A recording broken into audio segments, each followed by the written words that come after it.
An old school nameplate gets some major technology renovations. It is the rebirth of the ever popular Ebonite Turbo X.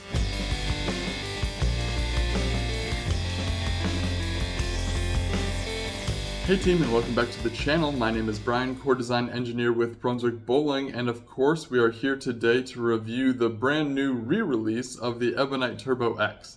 This is an absolute fan favorite, and it's one that gets requested on social media time after time when we beg the question about what product you'd like to see reintroduced into the Ebonite lineup. There are fans from the 1990s who remember the sharp back-end motion and the nostalgia of the purple ball winning left and right on tour and in leagues and tournaments around the world. So with this reincarnation, we made sure not to disappoint you. We spent a little extra time and energy into perfecting the true characteristics of the original Turbo X, bringing that same technology into the future, or the current, I guess you should say, with the newest, latest cover stock technology to match the current lane conditions, still give you that old school vibe and predictability with a sharp change of direction on the back of the lane while matching today's modern conditions. And I think we hit the nail on the head. I think Ebonite fans that remember the Turbo X from 1992 are going to be very pleasantly surprised. And if you weren't around in 1992, and if you weren't around or bowling in 1992, like I was just an infant, then you will quickly find out why players that used to have these balls are still nostalgic for them, because the motion on the lanes is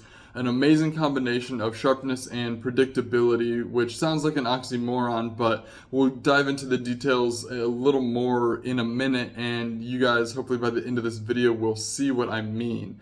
First of all, some quick housekeeping. I have been doing YouTube shorts of our latest products on the shorts tab on my YouTube page at Buckosh. So if a ball is a remake of an existing nameplate that has the existing core in it, then I did a short 1-minute review recapping what that ball does with the new cover stock pairing on it. And those, of course, are available on my shorts tab at Buckosh. I already said that, so you guys should have no problem finding it now. And with that, let's just dive right into it, starting with the core.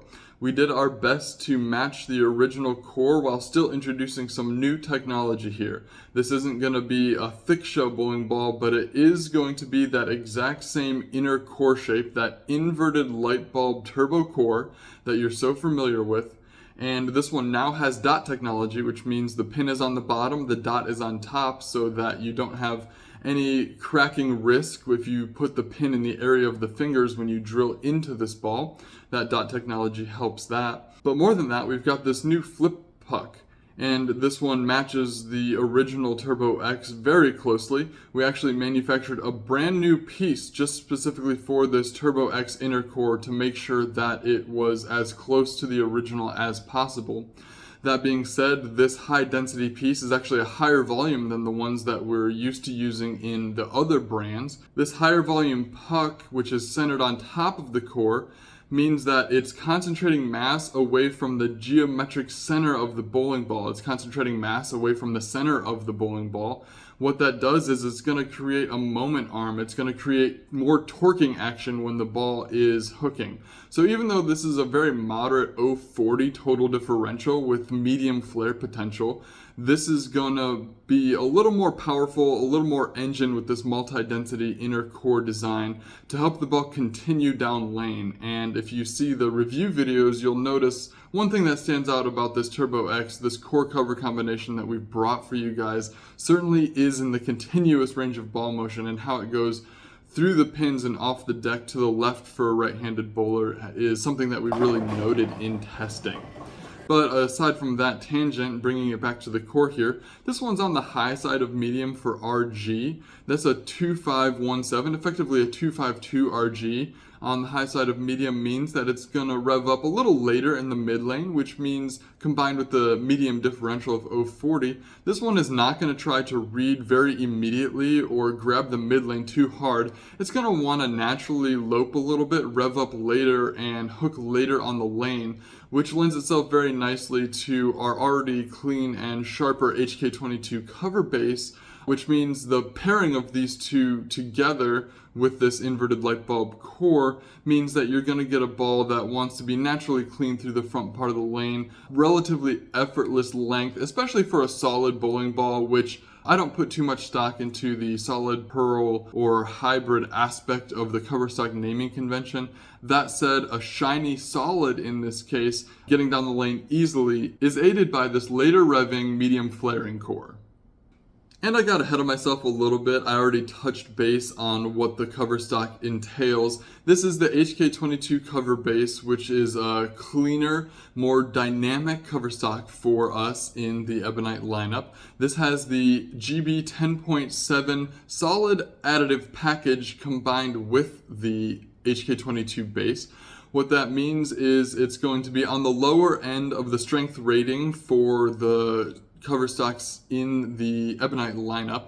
If my memory serves, the last time the GB 10.7 additive package was used, it was going to be the original Fireball, which was a pearl with a similar RG and differential range, but the shape of this core, the torque of the upper flip block, and the solid package that we've brought to you with this Turbo X means that overall this is going to be a stronger, more usable ball on more medium conditions, and just generally speaking a wider range of conditions than that original Fireball was, but it's still in that same vein of ball motion. And of course we've brought this to you at a very reasonable mid price point, so you've got a lot of technology here with dot, dynamic core, HK22 industry-leading cover-based technology, and a tried and true additive package from the Fireball, but that additive package dates way back to some of the more aggressive high-performance bowling balls, dating all the way back to, I believe, like the original 1 series is where that additive package debuted. And the sum of this package is, and not to hit all the tropes of a ball review, oh, it's clean, it's angular, it's blah, blah, blah, all the buzzwords, right? But really, in describing this ball motion, I have to say that it's easy through the front part of the lane. It's not trying to read the mid lane too hard. It's very secure in the late mid lane, and it gives you a sweeping, hard arcing, and hard change of direction at the back of the lane, but I would not by any stretch call this an angular ball motion. It is a predictable and controllable ball motion, despite the fact that it's covering a ton of boards on the back of the lane. So this one is going to be a step up from the Fireball Purple Gold. It is going to be a step and a half up from the original Fireball, and it's going to be a sideways step from your Game Breaker 5. I don't think it's quite as angular and dynamic down lane as the Game Breaker 5 Pearl, but it is certainly in that clean, hard arcing motion. It's gonna relatively fit between the Game Breaker 5 and the Game Breaker 5 Pearl in terms of motion shape potential. I think this one has the ability to be just a little more continuous than those two balls, with a little less mid lane dig and a little less sharpness on the back of the lane than the GB5 Pearl, but all told a ball that just wants to keep going, keep climbing toward the pocket. And when it goes through the pins, we noted that it went through the pins really well, often went left off of the pin deck as opposed to deflecting and going right off of the pin deck for right-handed bowlers. So where are you going to use this? This one has a wide range of utility on medium heavy to medium light conditions, but where the lane surfaces are a little bit worn or just a little bit of high traffic, or in general just older lane beds. So old synthetic lane panels, wood surfaces with fresh oil, this is going to be amazing for all styles of players. If you're a high rev player, you're going to be able to use this on newer panels, synthetics as well, in the medium to medium light oil category house shots, of which there are plenty of centers that don't put enough head oil out. So this one is going to shine for getting you through that easy and making a decisive but not unpredictable motion at the back of the lane.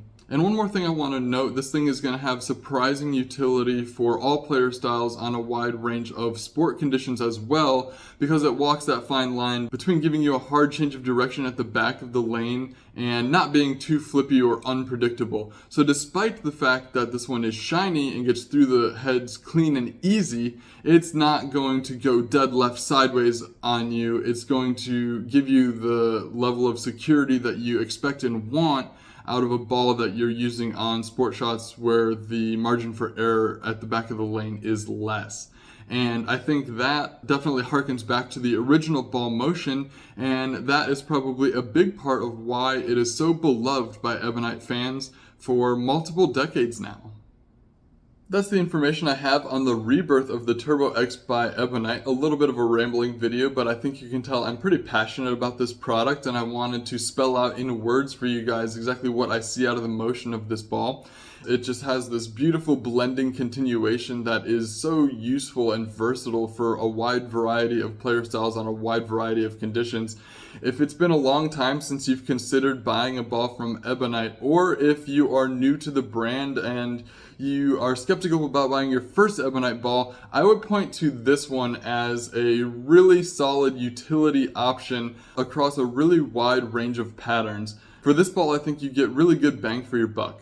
If you have nostalgic feelings for the original Ebonite Turbo X, I want to hear your stories in the comment section below. If you have any questions about this ball, how it fits in the current Ebonite lineup, or any questions about any of the balls in the current Ebonite product lineup, feel free to drop a comment below. I'm happy to respond when I have time. And of course, make sure you're following me at Buckosh on Facebook and YouTube, where I make short 1-minute reviews for all of the products for our brands. And of course, if there's a new court in the lineup, I'm making long form content like this for you. So make sure you like, subscribe, and I will see you in the next video.